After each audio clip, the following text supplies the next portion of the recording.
James, son of Zebedee, and his brother John, Philip and Bartholomew, Thomas and Matthew the tax collector, James, son of Alphaeus and Thaddeus, Simon the Canadian, and Judas Iscariot, the one who betrayed him. These 12 Jesus sent out with the following instructions: do not take an oath to be not in Samaria town, but go rather to the lost sheep of the house of Israel. As you go, proclaim the good news. The kingdom of heaven has come near. Cure the sick, raise the dead, cleanse those with skin diseases, cast out demons. You received without payment. Give without payment. Take no gold or silver or copper in your belts, no bag for your journey, or 2 tunics or sandals, or a staff, for laborers deserve their food. Whatever town or village you enter, find out who in it is worthy and stay there until you leave. As you enter the house, greet it. If the house is worthy, let your peace come upon it. But if it is not worthy, let your peace return to you. If anyone will not welcome you or listen to your words, shake off the dust from your feet as you leave that house or town. Truly, I tell you, it will be more tolerable for the land of Sodom and Gomorrah on the day of judgment than for that town. Holy wisdom, holy word.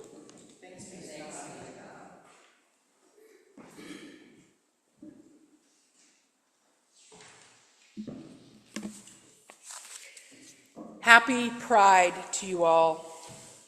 It seems only fitting that on a day celebrating our LGBTQIA+ siblings, I should preach about the wickedness and destruction of Sodom and Gomorrah. One of my favorite traditional depictions of the so-called Sodomites comes from Dante's Inferno. It's a wonderful medieval description of people who are consigned to hell. And there is a circle of hell specifically for people who sin against nature, and the Sodomites are there. And in this circle of hell, Dante encounters the poet Brunetto Latini. He's Dante's old poetry teacher and a man dearly loved by Dante. But because of his sexuality, Ser Brunetto is consigned to the flames of hell. Specifically, he must run without stopping across burning sands for all eternity.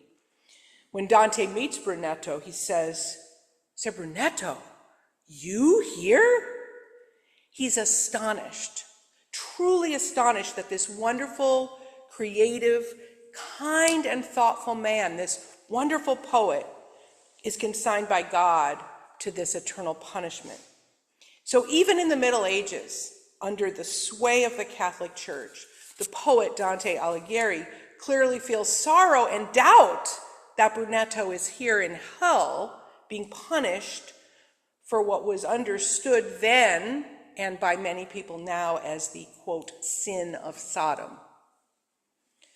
But what does the Bible really tell us about the wickedness of Sodom? What do the Gospels say? What do the prophets say? What does the law teach us? Let's look at the Gospel. Let's look at the original story in Genesis. And finally, let's look at the words of the prophets and educate ourselves about this issue.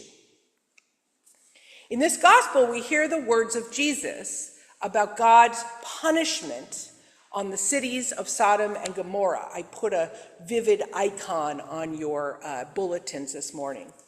And we know, if we're familiar with the book of Genesis, that the city of Sodom was extremely evil, and God decided to utterly destroy it by raining down fire and brimstone. You can see in the picture the brimstone and fire are raining down. You can see little skulls. You can see Lot's wife looking back, and she's turned into a pillar of salt.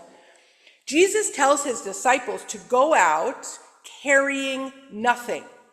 No food, no extra clothes, no bag, no money. An attitude of radical trust in the hospitality of the people to whom they were being sent. This may be why they're told to stick to their own people and avoid Samaritan and Gentile villages. Of course, we know a number of stories where Jesus and his disciples do go to Samaritan towns and where Jesus encounters Gentiles. And of course, later in the history of the early church, the communities of Christ embrace these people.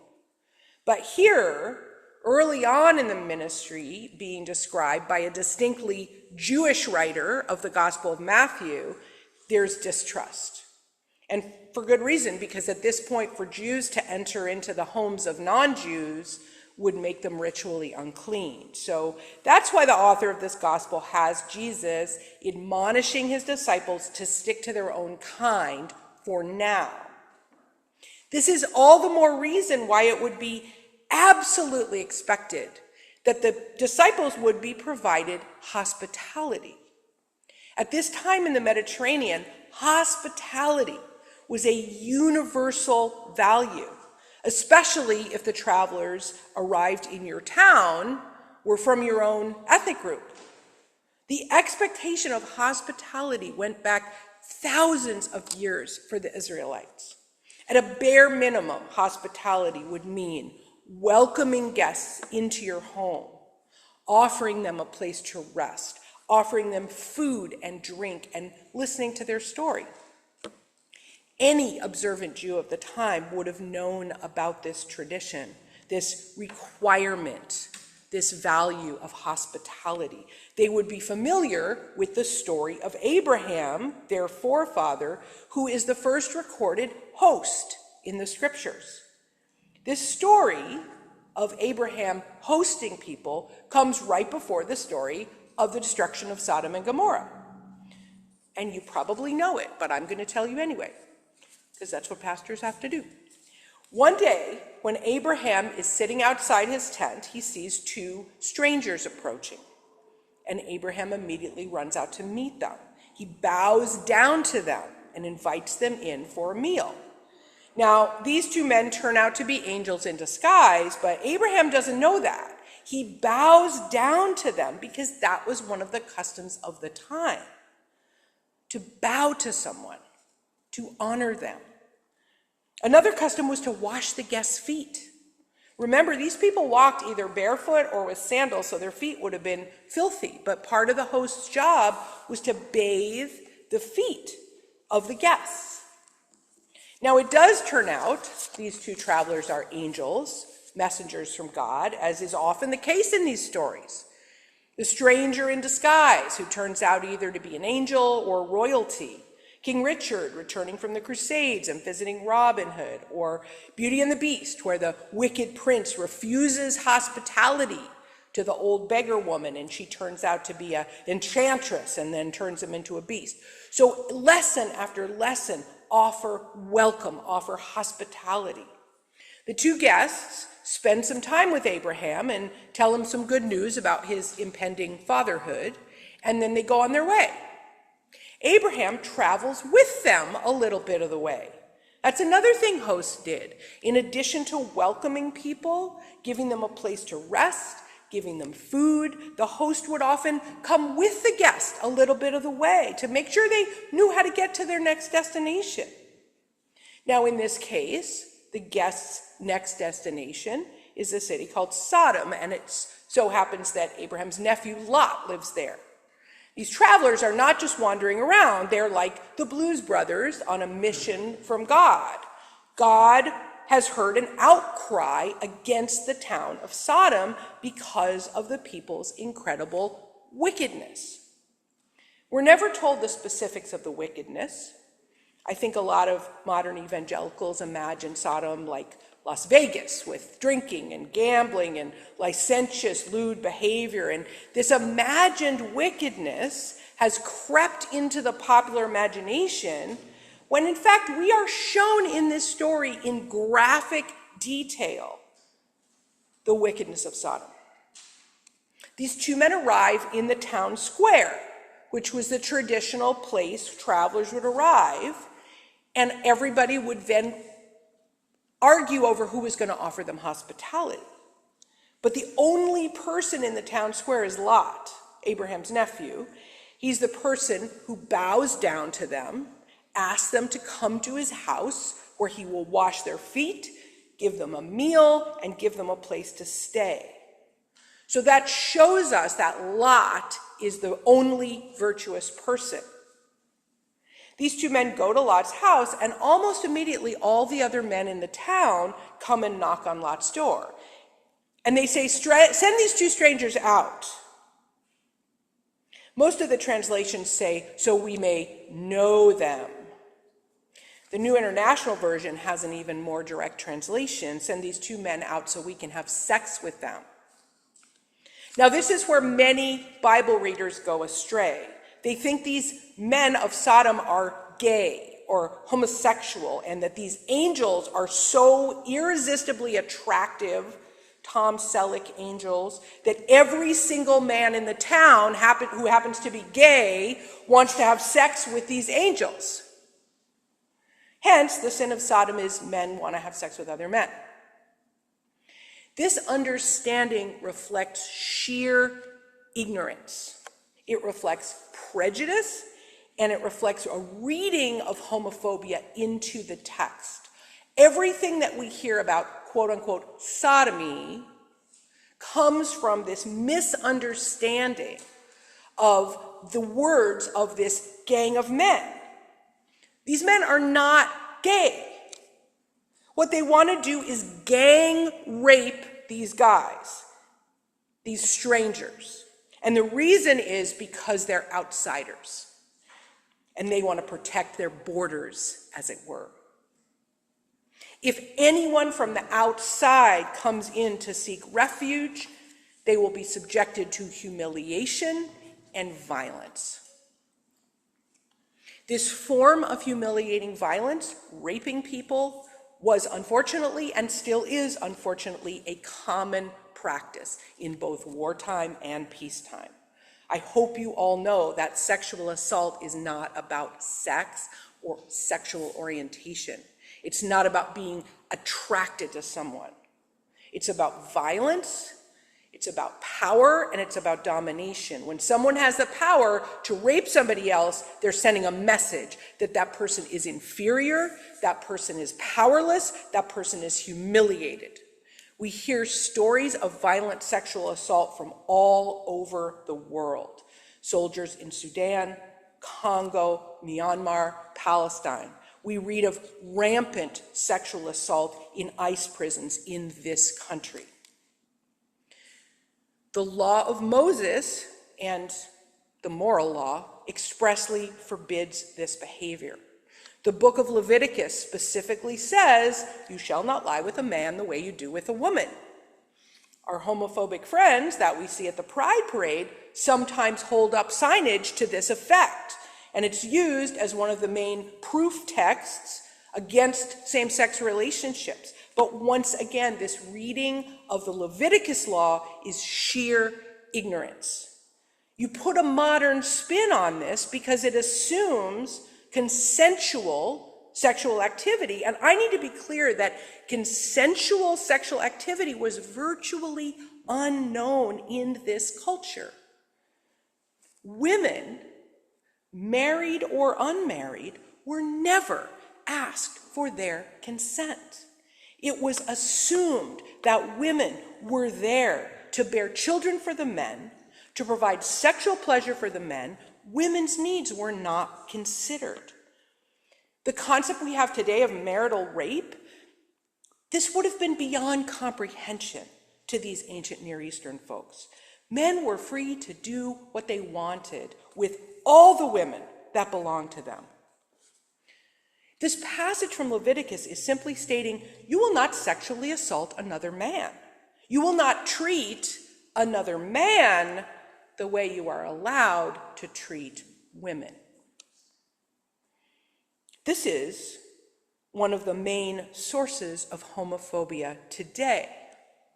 Straight men don't want to be called gay because they're afraid of being treated by other men the way they themselves feel they can treat women.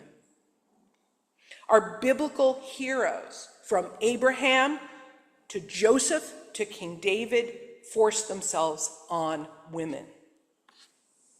In case you have doubts about this, of what I'm saying, look at Lot's response to this gang of would-be rapists. He says, please, please, don't make me send these men out, but I have 2 daughters that I'll send out to you. He's being a good host here, protecting his guests from assault. At this point, the angels intervene and strike the men with blindness, which saves everyone in the household. The next day, Lot and his family leave the city, and God destroys everyone who's left. And that's another kind of problematic area, this idea of the wrath of God, and the fact that Jesus uses the example of Sodom and Gomorrah to make his point about hospitality. It's strong language, because Jesus is making a serious point. Now, I personally believe that Jesus uses this kind of strong language, not literally, but to make the point of how much the law of hospitality is to be cherished. Weary travelers are to be welcomed and honored. When they arrive at our doorstep, in our town square, or seeking asylum in our land. Finally, in case we are still confused about the wickedness of Sodom and what it actually consists of, let's look at the prophet Ezekiel, who states very clearly and specifically what the sin and wickedness of Sodom was. From Ezekiel chapter 16, "This was the guilt of your sister Sodom. She and her daughters had pride, excess of food, and prosperous ease, but did not aid the poor and needy." A society full of excess and prosperity for some and refusing to help the poor and needy. A society that refuses to welcome the stranger, the visitor, the foreigner. A society in which sexual violence is used to intimidate, dominate, and oppress. Sound familiar? In a society such as this one, whether in ancient Rome or in the United States, Christians are called to be counter-cultural. In the words of the Benedictines, to receive all guests as Christ. So I say once again, happy Pride, and may we do our best to live out the gospel message of inclusive love to the best of our ability, welcoming everyone, especially people who are weary and lonely. May we be the best of allies, voices of privilege, speaking out for those who have been bullied by the ignorant. May we use our knowledge of Scripture to correct those who oppress and exclude. We thank our loving God for the gift, the great gift of our lesbian, gay, bisexual, transgender, queer, questioning, intersex, asexual, pansexual, gender fluid, two-spirit, and all other siblings in the wonderful rainbow of diversity in the family of the Holy One. Amen.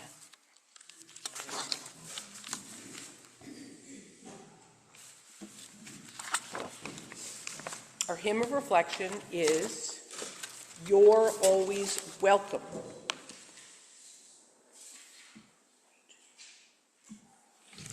It is number 1 in the Keystone Hymnal.